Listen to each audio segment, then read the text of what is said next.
ขอความสงบร่มเย็นจงมีแด่สาธุชนทุกท่านมื้อนี้จะมาเว้าเกี่ยวกับเรื่องของพุทธศาสนาสุภาษิตบทหนึ่งเพิ่นว่าสัพพะทานังธรรมะทานังชินาติซึ่งมีความหมายว่าการให้ธรรมะเป็นทานยอมชนะการให้ทั้งปวงหลายๆคนต้องการอยากได้วัตถุสิ่งของเงินคำกำแก้วเพราะว่ามนุษย์ส่วนใหญ่ต้องการทรัพย์เมื่อเวลาเขาเฮ็ดสิ่งใดสิ่งหนึ่งลงไปถ้าเขาได้ทรัพย์เขาจะคิดว่าเขาได้ดีถึงแม้ว่าการกระทำนั้นจะเป็นการกระทำที่บ่ดีเขาก็จะคิดว่าการที่เขาได้มาซึ่งทรัพย์เป็นเรื่องดีสำหรับเขาแต่ในความเป็นจริงแล้วถ้าหากว่าการเฮ็ดสิ่งใดสิ่งหนึ่งลงไปบ่ถือตามทำนองของธรรมเช่นการส่อโกงการไปลักไปปุ่นไปจี้หรือว่าไปเบียดไปเบียนคนอื่น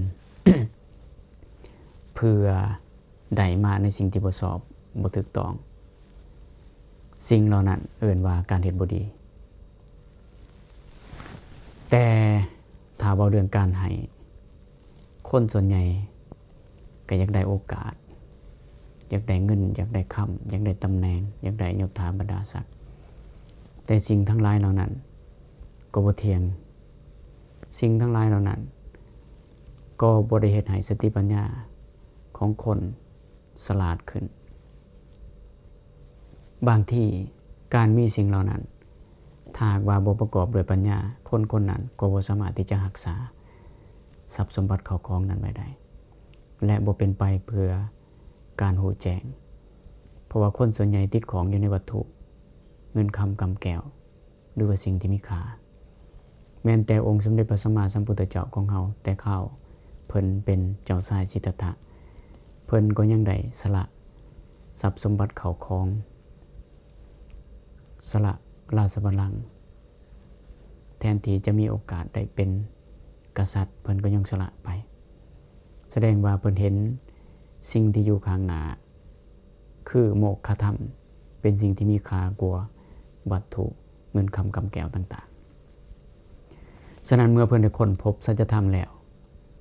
เพิ่นได้นำเอาสัจธรรมนั้นมาถ่ายทอดบอกสอนแสดงแก่เวนยสัตว์ทั้งหลาย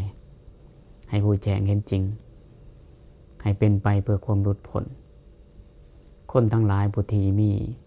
บุญญาบารมีสร้างสมบารมีมาเคียงคู่กับเพิ่นเพื่อที่จะได้ฟังธรรมแห่งองค์สมเด็จพระสัมมาสัมพุทธเจ้าก็ไปฟังแล้วเกิดการรู้แจ้งเมื่อเกิดการรู้แจ้งแล้วความเป็นอริยชนมีค่ากว่าความเป็นกษัตริย์ฉะนั้นจึงสามารถยืนยันได้ว่าการให้ธรรมะเป็นทานยอมชนะการให้ทั้งปวง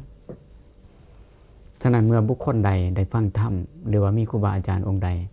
ให้ธรรมะเป็นทานขอให้เข้าใจว่าเพิ่นได้ให้ในสิ่งที่ประเสริฐแก่เฮาบ่หมายความว่าเพิ่นจะต้องบอกเลขบอกเบอร์บอกคาถาวีซ่าคมอิหยังต่างๆเฮาจริงว่าเพิ่นให้สิ่งที่ประเสริฐแต่ถ้าเพิ่นให้ธรรมะให้คำบอกสอนเพื่อดับทุกข์ในใจของเฮาเมื่อเฮาเผชิญหน้ากับปัญหาเพื่อแก้ไขความมืดมนอนตการภายในจิตใจของเฮา